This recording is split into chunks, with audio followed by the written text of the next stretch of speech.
You know, folks, there's a reason why that Donald Trump and MAGA goes out of their way to demonize education. And there's a reason why that people like Charlie Kirk will go out to these universities and sit down. He does so to muddy the water of all the arguments, and he does so to demonize education. He comes right out and says that college was a scam. And he's a guy that doesn't have a college degree himself, and he claims that anyone that does was scammed and that they're being brainwashed by liberal propaganda. And again, this is not just something that started with Donald Trump and MAGA. This is something the Republican Party has been after for a long time. They have always tried to demonize schools like Harvard. They've always tried to demonize universities. If you listen to any of the bro podcasters out there, even people like Bill Maher, who is supposed to be on our side but definitely leans the other way these days, they always talk about all the crazy radical left lunacy that's going on at these universities, and they do so because education completely destroys MAGA.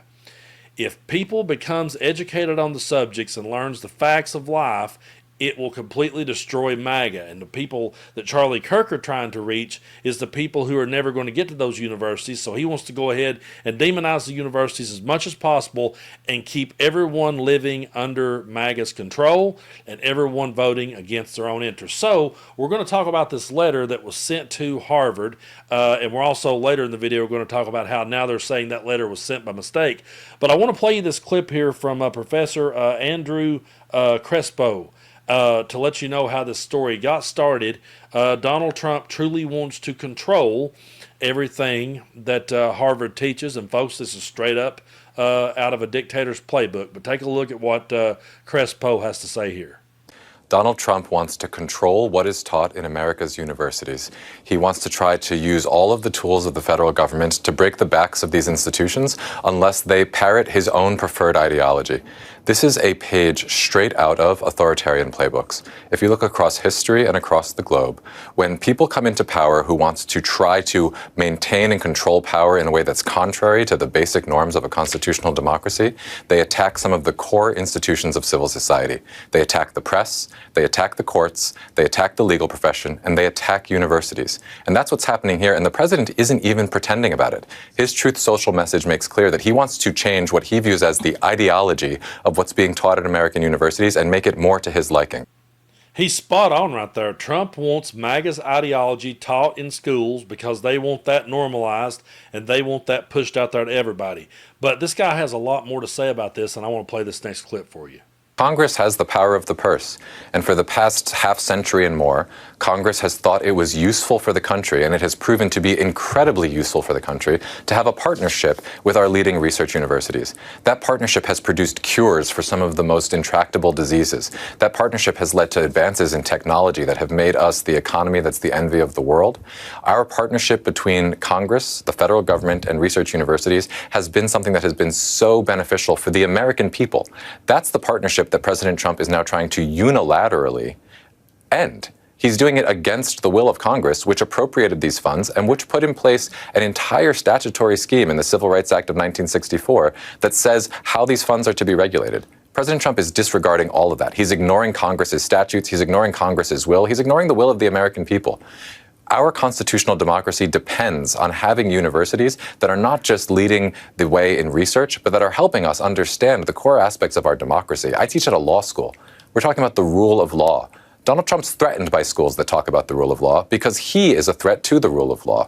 When we have these types of programs and institutions threatened, it's a danger to the country, and it's the reason why these institutions need to and are now starting to stand up and fight. Yeah, Donald Trump is straight up ignoring the rule of law. He ignores all branches of government. He's ignoring the Supreme Court. He's ignoring any federal court out there because he wants to push his agenda. And again, the main reason why they're going after education so hard is because the more people becomes educated, the more unlikely they would ever be to vote for MAGA. But now they're trying to say that the letter was sent by mistake, and I guess it could be due to the public backlash that the letter received. But now they're trying to rein it back and say it was all a mistake. Let's take a look here at this clip from CNN, and then we'll talk more about it.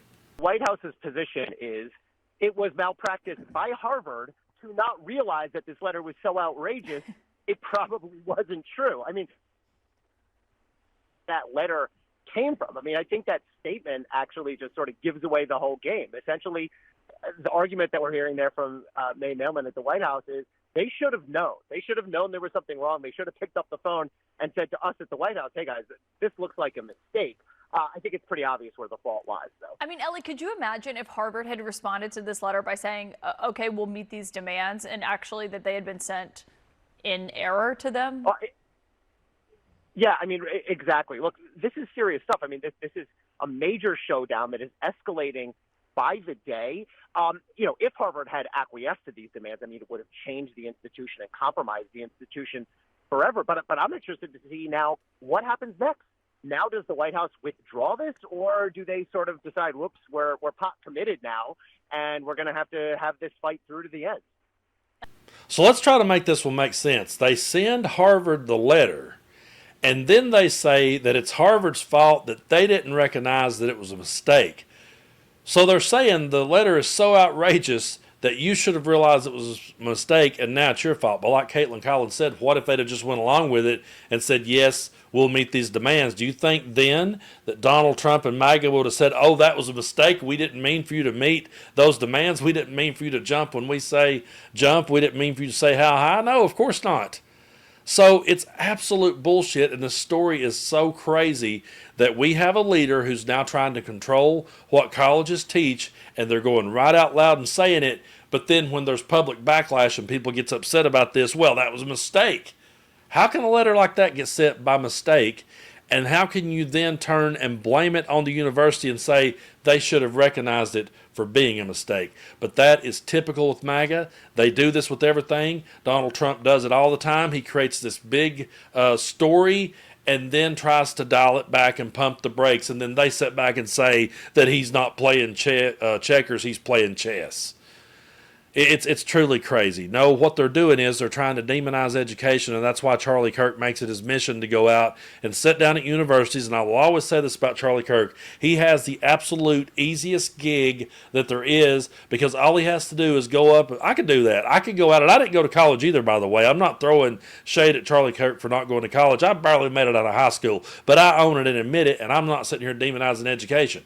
But I could sit here all day long, go pull up a chair in an environment that I know nothing about, and just sit and spew whatever came out of my mouth, and any backlash that comes back at me, I just yell fake news and say that the people that I'm talking to got scammed. The dude has the easiest gig in the world because he never has to back up any of it with facts.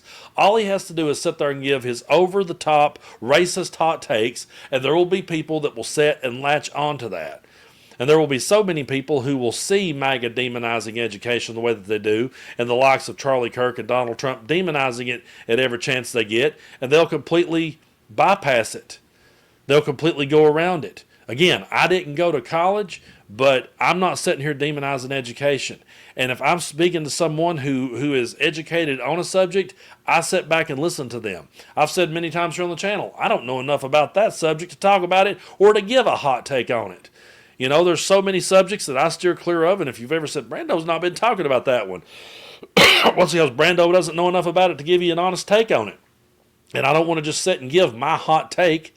I could give plenty of those all day long. And I could take Charlie Kirk's gig tomorrow. It'd be the easiest thing to do. I remember back when I was growing up, my grandmother, who I love dearly, she's no longer with us. She actually told me one time, a long time ago, that she thought I would make a great preacher, and she thought that I should be one. She thought that I would pursue that.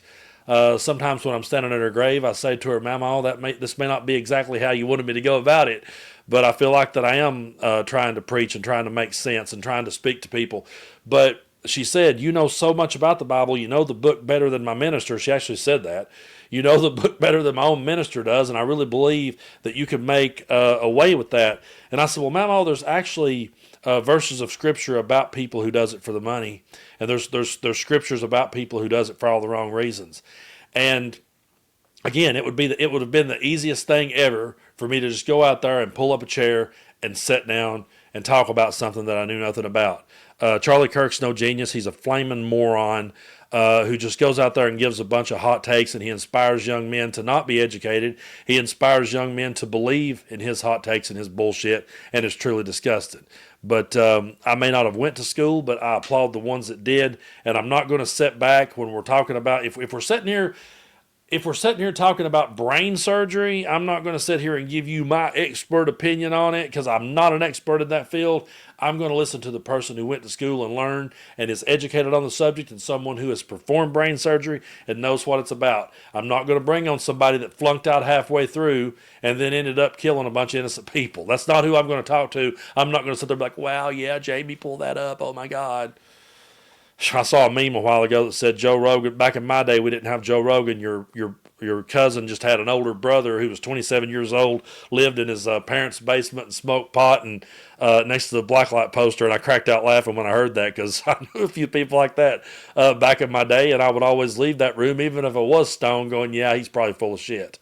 But MAGA will continue to demonize education because, again, it goes against everything they teach. And if people becomes educated, MAGA loses. So let's continue to push education, and let's continue to want to see people get an education, because the more that do, the more are going to walk away from MAGA.